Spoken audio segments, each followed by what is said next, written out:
Hello friends, कैसे हैं आप लोग। आई होप आप लोगों का वीकेंड काफ़ी अच्छा जा रहा होगा। और हम कमिंग वीक के लिए जो हमारी सिल्वर मिनी की एनालिसिस है उसको मैं आपके लिए अभी डिटेल में इसको एनालिसिस करेंगे। इस वीडियो में अगर आप देखेंगे शुरू से लास्ट तक, इसमें मैं आपको ईएमआई का यूज़ करना बताऊंगा, कौन सा ईएमआई आपको बेस्ट वे से वर्क करता है और किस टाइम फ्रेम में उसको यूटिलाइज करना है, यूज़ करना है, जिससे हमें हमारा जो रिजल्ट है, आउटकम है, वो बेस्ट वे से मिल सके। तो इन सबको हम डिटेल में देखते हैं, लेकिन उससे पहले अगर नए हैं तो आप एक बार मेरे चैनल पर लाइक सब्सक्राइब करिए, साथ में बेल आइकन दबाना मत भूलिए। यहाँ आपको रेगुलर वे से वीडियो मिलती रहती है और उसके बेस में हम एनालिसिस करते रहते हैं कैसे हमें ट्रेडिंग करना है। मॉर्निंग में आपको जो वीडियो मैं देता हूँ, आपको ज़बरदस्त तरीके से पूरे दिन का रेंज उसमें क्लियर होती है। साथ में इवनिंग में मैं आपके लिए ट्रेडिंग स्ट्रेटजी भी लेके आता हूँ, जो कि आपको टेलीग्राम चैनल पे मैं आपके लिए पोस्ट करता रहा हूँ, कैसे यहाँ पे आपको ट्रेडिंग स्ट्रेटजी करना, चार्ट के थ्रू कहाँ पे इसमें बाइंग अपॉर्चुनिटी बन रही है, कहाँ इसमें सेलिंग अपॉर्चुनिटी मिल रही है। इसका लिंक आपको डिस्क्रिप्शन बॉक्स में मिल जाएगा।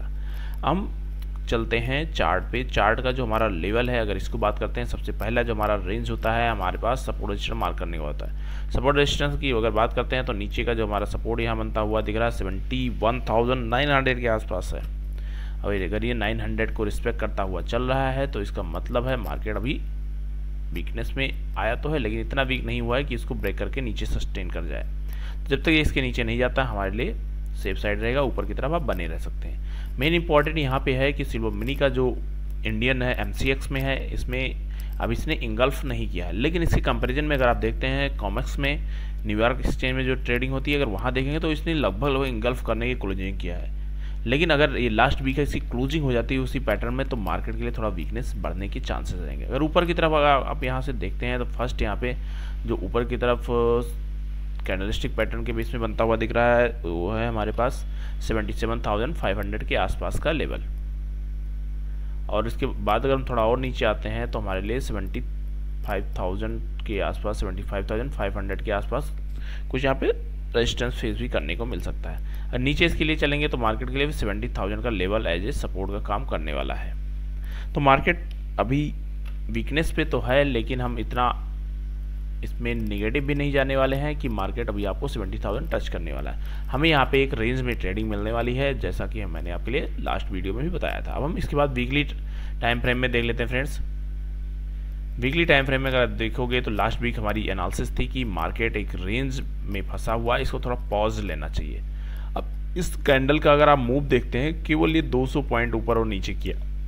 अगर हाई और लो का इसकी क्लोजिंग कहते हैं, ये ओपनिंग इसकी होती है 257 पे और ये अभी क्लोजिंग किया है 285 पे, मतलब आप 30 पॉइंट का भी मोमेंटम में इसने क्लोज नहीं किया है। मार्केट अप एंड डाउन करता रहा है और ओवरऑल जो प्रीवियस वीक है इसके जस्ट ऊपर क्लोज किया है। ऊपर क्यों क्लोज किया है और मैंने आपके लिए रेंज क्यों दिया था, ये आप यहाँ से देख सकते हैं कि मार्केट कितना अच्छे से इस जोन को रिस्पेक्ट किया है। कभी भी जोन रिस्पेक्ट होने जाता है उसको वन टाइम में आपको सेल साइड में नहीं जाना होता है। जब पहली बार टच करने आता था उसके बाद कुछ ना कुछ पोटेंशियल होता है, जो यहाँ पे बायर्स बचे रहते हैं वो अपना ऑर्डर पिक करके फिर ऊपर निकलने की कोशिश करते हैं। इनकेस यहाँ पे ब्रेकडाउन करके थोड़ा नीचे निकलता तो यहाँ पे आपको 500-600 पॉइंट का मूव नीचे की तरफ मिल सकता था, लेकिन मार्केट ने ऐसा किया नहीं है। तो जब तक ये ऐसा करता नहीं, हमें इसमें सेल साइड की अपॉर्चुनिटी अभी वेट एंड वॉच में रखनी है। हम ट्रेडिंग पॉइंट ऑफ व्यू से इसमें ट्रेड कर सकते हैं, लेकिन बहुत ही स्टॉप लॉस लगा के साथ में। अगर ऊपर की तरफ देखें तो 74,000 का लेवल इसके लिए फर्स्ट इमीडिएट रेजिस्टेंस बनता हुआ दिख रहा है और नीचे इमीडिएट जो सपोर्ट है इसके लिए 72,000 का लेवल है। मार्केट बहुत अच्छे से इसने रिकवर किया है, ऊपर की तरफ 2000 पॉइंट से ज़्यादा का मूव किया है। अब इसमें वीकली सेंटीमेंट्स में हमने ये देखा। अब इसमें अगर ईएमआई को देखते हैं तो ईएमआई 11 जो मैंने यहाँ पे लगाया है, अगर इसको आप देखते हैं कि मार्केट इसके ऊपर रिस्पेक्ट करता हुआ गया है।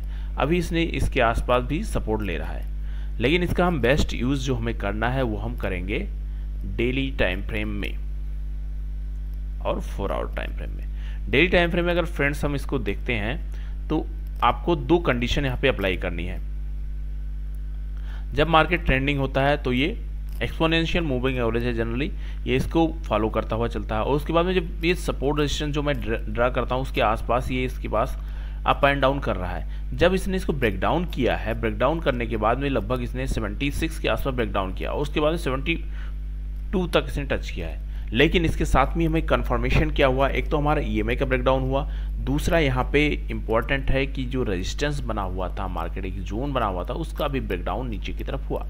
तो जब 2 कंफर्मेशन 3 कंफर्मेशन आपके साथ एक साथ आ जाते हैं तो वहाँ पे आपको स्ट्रेटजी के साथ में जाने में बहुत ही अच्छा रहता है। अब यहाँ पे बाइंग अपॉर्चुनिटी आपको देखनी है, तो ये इसके लेवल पे जाके अभी इसको रेजिस्टेंस फेस कर सकता है, नीचे की तरफ इसको पुश कर सकता है, जैसा कि इसने प्रीवियस में कर रखा है। अगर मार्केट इसको नीचे से ऊपर निकलता है तो इनिशियल फेज में इसको हर्डल फेस करने को मिलेगा। साथ में 74,000 का एक रेजिस्टेंस जोन भी है, जहां मार्केट ने काफ़ी टाइम बिताया है, उसके बाद में नीचे की तरफ इसने ब्रेकडाउन किया था।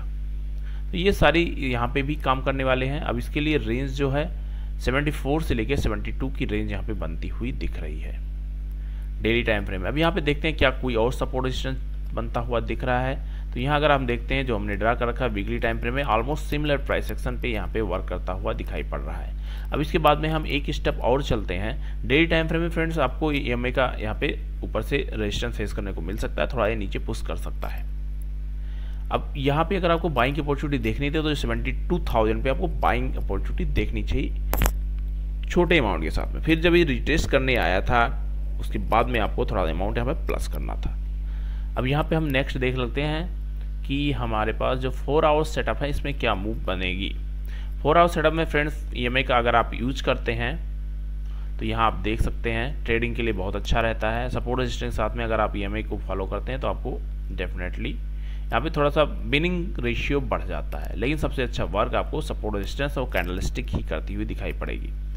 अब फ्रेंड्स यहाँ पे देखिए, आप ये जो यहाँ पे टॉप बनाया था लगभग 8 मई के आसपास, उसके बाद एक रेंज बनाया, रेंज में ईएमआई के आसपास ही घूमता रहा है। जब इसने इसको ब्रेकआउट करके ऊपर निकला है तो 75,500 से लगभग 2-2,500 पॉइंट का अपसाइड का मूव किया, फिर रेंज बनाया। जब इसने इसको ब्रेकडाउन किया है 77,000 के आसपास से, उसके बाद में एक भी कैंडल ने इसको क्रॉस नहीं किया है, उसके बाद धीरे धीरे करके नीचे 72 आया। लेकिन इसको यूज़ करने से पहले आपको बैक टेस्टिंग कम से कम 10 से 15 दिन बैक टेस्टिंग करना होगा, तभी आप इसको यूज कर सकते हैं। सिंपल आपको इसमें और भी स्ट्रेटजी में डीप में आपको लिए पोस्ट करूंगा, लेकिन उसके लिए भी थोड़ा सा आपको टाइम देना पड़ेगा और मेरे चैनल को थोड़ा और ग्रो करने में हेल्प करानी पड़ेगी, तभी मैं आपके लिए और इसमें इसका यूज़ जो रहेगा इन्वेस्टिंग पॉइंट ऑफ व्यू के लिए ईएमआई का यूज़ जब हम करेंगे वहाँ से आपको बहुत अच्छे 3,000-4,000 पॉइंट का मूव मिलता है। लेकिन वो क्या स्ट्रेटजी है उसके लिए आपको थोड़ा सा फोकस करना होगा लर्निंग के ऊपर और अपना बैक स्टडी करिए इसके ऊपर। सिंपल EMA 11 लगाइए,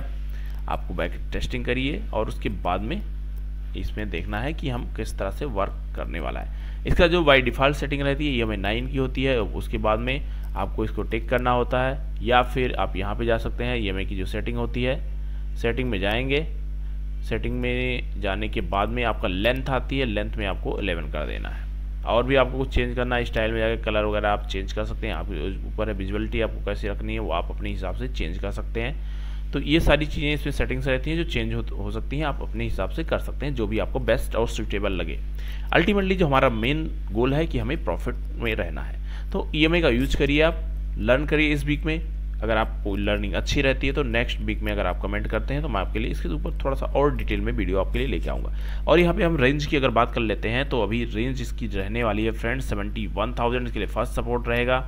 72 को ब्रेक करता है तो 71,000 के लिए सपोर्ट का काम करता है, उसके बाद 70,000 बहुत स्ट्रॉन्ग सपोर्ट है। और ऊपर की तरफ आप बात करते हैं तो यहाँ पे 74 को निकालने के बाद में 75,000, उसके बाद में 75,500 का लेवल इसके लिए सपोर्ट के काम करने वाले हैं, रेजिस्टेंस के काम करने वाले हैं ऊपर की तरफ, क्योंकि मार्केट जितना नीचे से ऊपर जाने में टाइम लगाता है उतना ही ऊपर से नीचे आने में भी इसको हर्डल फेस करने को मिलेगा। तो 74,800 का लेवल यहाँ पे थोड़ा सा रेजिस्टेंस का काम कर सकता है फ्रेंड्स, जो कि इसके लिए काम करने वाला। अभी यहाँ पे हम बाइंग की अपॉर्चुनिटी की अगर बात करते हैं तो आपको बाइंग की अपॉर्चुनिटी देखनी है तो इस कैंडल पे जो अभी बनी हुई है इसके ऊपर निकलेगी तो आपको थोड़े अमाउंट के साथ में 500 के ऊपर निकलने पे आप बाई कर सकते हैं 74 तक के लेवल के लिए।